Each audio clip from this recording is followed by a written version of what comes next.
예, 여러분 안녕하세요. 오늘은 자동차 충전 장치 두 번째 시간입니다. 지난 1주차에 강의가 20분이 초과해서 갑자기 종료가 됐어요. 자, 지난 시간에 배웠던 걸 다시 한번 좀 정리를 해보고 오늘 수업을 진행하도록 하겠습니다. 지난번에 우리가 배웠던 것은 자동차의 충전 장치는 자동차에 필요한 모든 전기를 공급한다.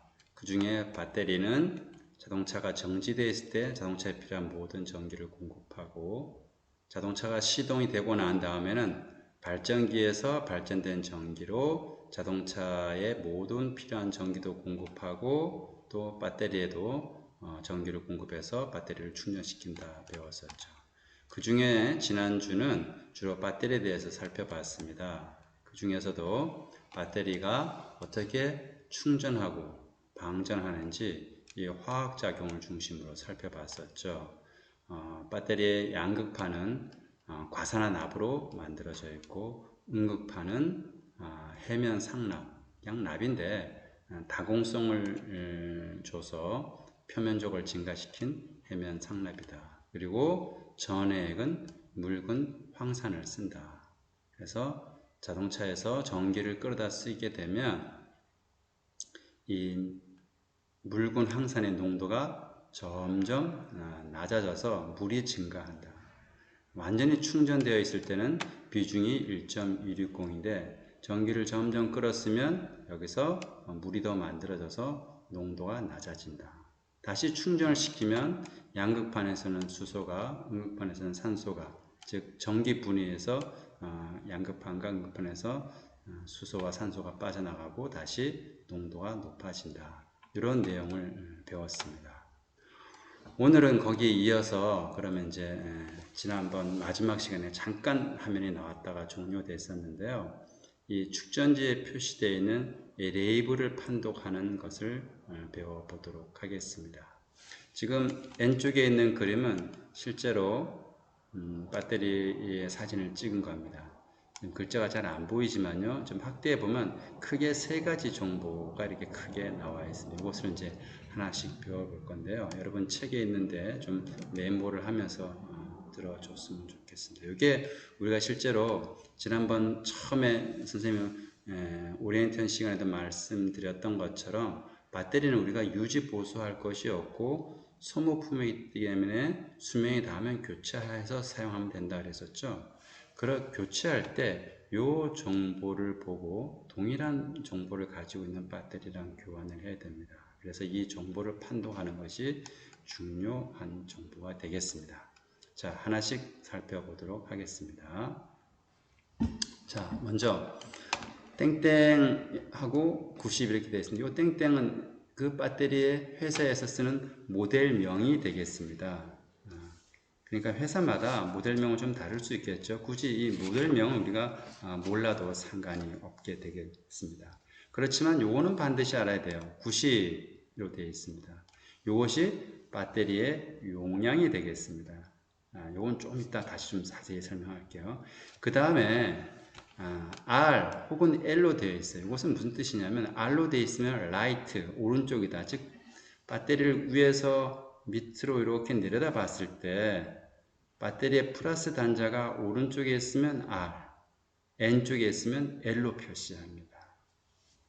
그 다음에 12V. 보통 우리 자동차에서는 12V 배터리를 쓰죠. 대형차는 24V를 쓰는데 그렇다 하더라도 24V는 배터리를 직렬로 연결하면 24V가 되기 때문에 대형차들도 12V 배터리를 두 개를 직렬로 연결해서 쓰는 경우가 대부분입니다. 자, 이제 용량에 대해서 좀 살펴보도록 하겠습니다. 조금 전에 여기에 보면 90 이렇게 되어 있었죠. 요게 이제 이 배터리의 용량을 표시하는 겁니다. 자, 요것은 무슨 뜻이냐면요. 90 암페어 아워입니다. 요 암페어는 전류의 양을 표시하는 거고 H는 시간을 표시합니다. 즉, 이 얘기는 무슨 얘기냐면 이 배터리는 예를 들면 1암페어 전류로 90시간 동안 사용할 수 있다. 즉 1A 곱하기 90에서 90AH가 됩니다. 반대로 1시간 동안 90A를 사용할 수도 있습니다. 그러면 90A 곱하기 1H가 되겠죠. 자, 그럼 만일 100AH라면 1A 전류로 100시간을 사용할 수 있다. 그런 의미가 되겠습니다. 예, 이것이 배터리의 용량을 표시하는 중요한 정보가 됩니다. 그 다음에 RC는 보유 용량을 표시하는 건데요. 160 민은 분을 표시하는 건데, 만일에 우리가 주행 중에 발전기가 고장이 날 수가 있어요. 그럴 때 차량 운행에 필요한 최소 전류를 방전할 수 있는 시간이 160분이라는 겁니다. 그래서 언제 이 방전이 종료되냐면 배터리 단자 전압이 10.5V까지 떨어지면 더 이상 차가 운행할 수 없죠. 다시 설명하면, 예를 들어서 내가 차를 고속도로에서 주행을 하고 있는데 발전기가 고장이 났어요. 그러면 이제 발전기에서 전기를 만들어내지 못하니까 배터리에 있는 전기를 가지고 차를 운행을 해야 되겠죠. 그럴 때 이 배터리가 완전히 10.5V, 즉 더 이상 전류를 공급해 줄 수 없을 때까지 걸리는 시간이 160분이라는 거죠. 만일 이것이 더 큰 숫자면 더 오랫동안 주행이 가능하겠죠. 자, 그렇다면 지난 시간에 선생님이 수업할 때 가솔린 자동차하고 디젤 자동차하고 전기가 필요한 부분이 무엇이 있냐 좀 물어봤었죠. 여러분 생각해 보셨나요? 예, 가솔린 자동차는 점화 장치가 있어야만 엔진의 시동을 유지할 수 있죠. 즉 고전압을 발생시키는 부분에 전기가 필요합니다. 디젤 자동차는 어떤가요? 예, 디젤 자동차는 점화 장치가 없죠. 자기 착화식이죠. 예, 그래서 통상적으로는 가솔린 자동차가 전기가 더 많이 필요하죠. 물론 요즘에는 커먼 레일 디젤 엔진이라 해서 최근에 나온 디젤 엔진에서는 전기가 좀 필요합니다. 그렇지만 기본적으로 점화 장치가 디젤 기관에는 필요가 없게 되겠습니다.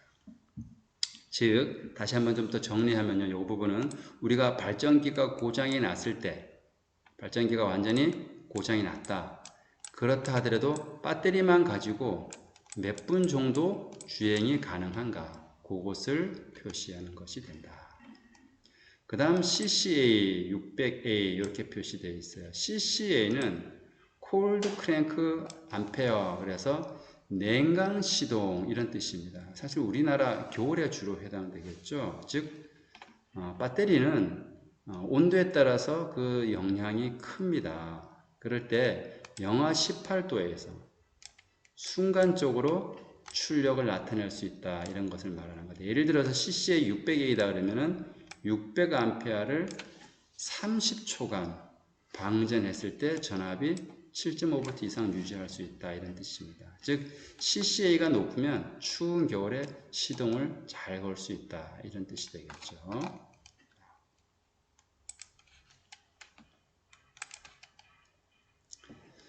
그 다음 제조일자에 대해서 보겠습니다. 과거에는 배터리의 제조일자 보는 방법이 좀 많이 어려웠어요. 그래서 그것을 우리 국가에서는 개정을 했습니다. 그래서 앞에 05, 03, 2012 이렇게 표시되어 있으면 이것은 2012년 3월 5일에 생산된 배터리다, 이제 이렇게 보면 되겠습니다. 여기서 하나 질문하겠습니다. 여러분, 배터리도 생산된 것이 한 번도 사용하지 않았지만 보관이 오래된 것이 좋을까요? 바로 생산한 것이 좋을까요? 예, 당연하죠. 보관이 오래된 것은 영구 황산화 납이 가능성도 있을 수가 있습니다. 그래서 가능하면 가장 최근에 생산된 것을 사용한 것이 좋겠죠.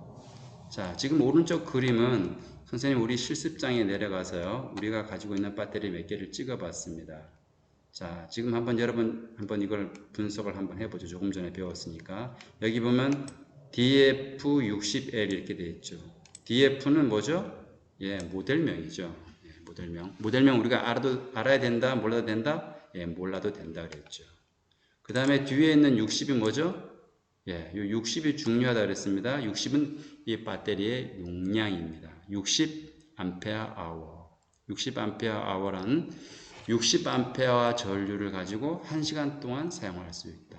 혹은 1A 전류로 60시간을 사용할 수 있다. 그런 뜻이고, 여기에 있는 L은 플러스 단자가 N쪽에 있다. 위에서 내려봤을 때 N쪽에 있다. 그런 뜻이 되겠고요. 그 다음에 12V.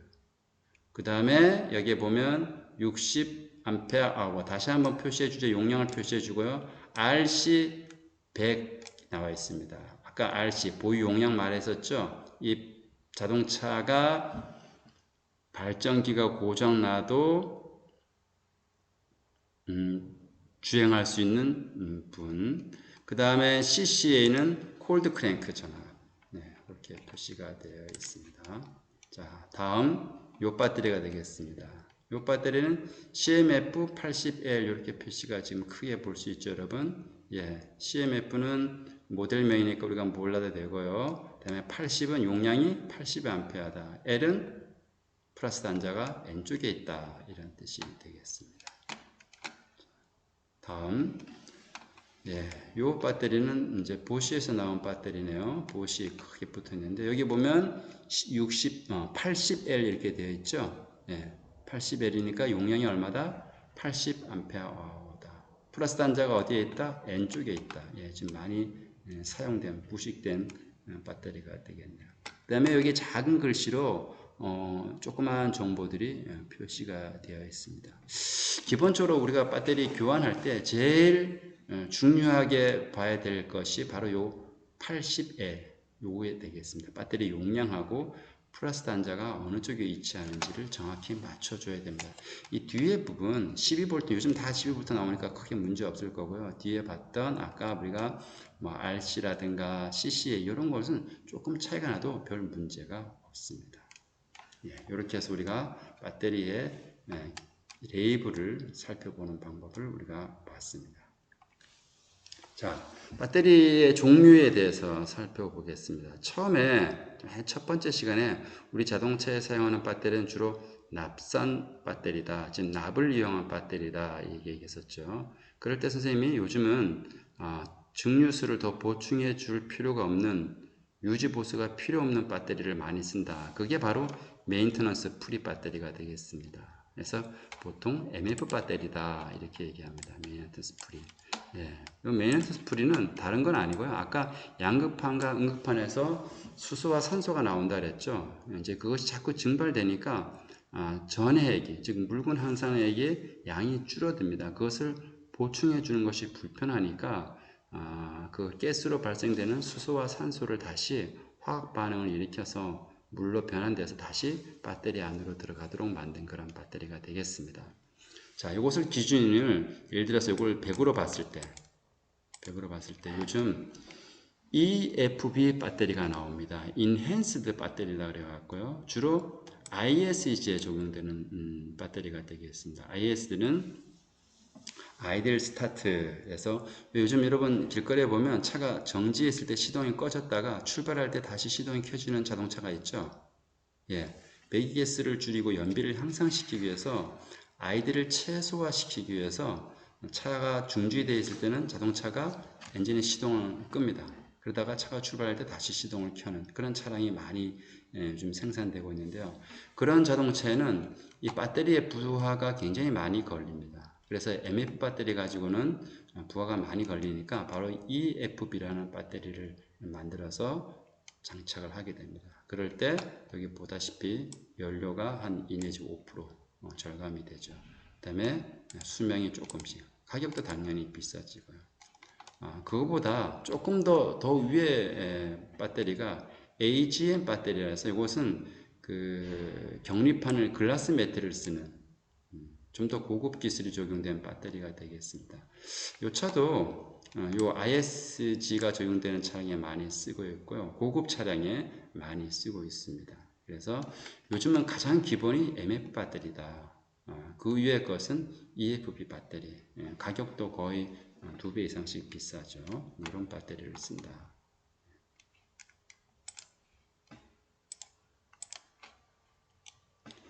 자, 발전기. 자, 조금 전까지 이제 축전기에 대해서 살펴봤고요. 이제는 발전기에 대해서 살펴보도록 하겠습니다.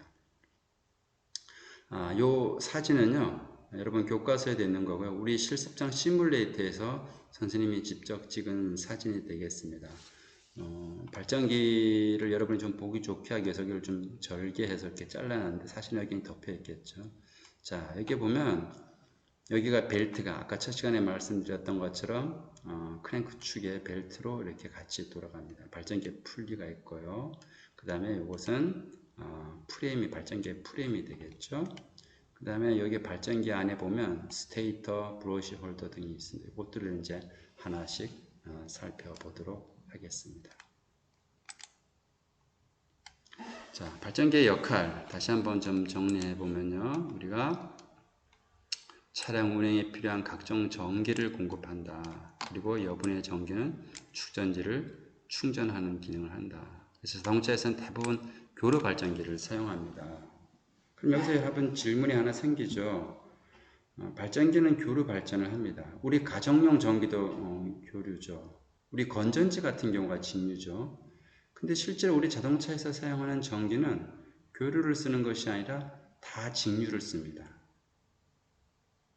우리 가정용 전기는 가정까지는 교류로 들어와서 우리가 전기를 쓰는 뭐 텔레비나 그 다음에 노트북이나 거기서는 직류로 변환시켜 주는데요. 우리 자동차의 모든 전기 장치는 다 직류 장치입니다. 그래서 우리 자동차의 발전기는 발전하자마자 교류한 것을 바로 직류로 바꿔주는 장치가 같이 발전기 안에 같이 부착이 되어 있는 것이 조금 차이가 있습니다. 자, 발전기 구조를 보면요. 우리 자동차에 써야 되니까 소형이고 경량이어야 되겠죠. 그리고 또 한 가지는 이 엔진 회전수에 따라서 발전의 양이 좀 다르게 됩니다. 엔진 회전 속도가 빠르면 전기가 더 많이 발생될 거고 엔진 회전 속도가 느리면 당연히 전기 발전이 좀 적겠죠. 그런데 이런 속도에 큰 변화 없이 전기가 만들어지는 것이 좋겠죠. 자, 구성 요소로서는 스테이터, 로터, 정류기가 조금 전에 선생님이 얘기했던 교류를 직류로 바꿔주는 장치가 되겠습니다. 브러쉬, 전압 조정기, 베어링, 발전기 풀리 등 이런 구성으로 되어 있습니다. 여기에 대해서 이제 하나씩 살펴보도록 하겠습니다. 이 내용은 다음 시간에 살펴보겠습니다. 예, 오늘은 여기까지 하겠습니다. 감사합니다. 여러분 혹시 이 수업 내용에 대해서 궁금한 것이 있으면요. 네이버 밴드를 통해서 여러분이 질문과 또 댓글을 달아주시면 고맙겠습니다. 오늘은 여기까지 하도록 하겠습니다. 감사합니다.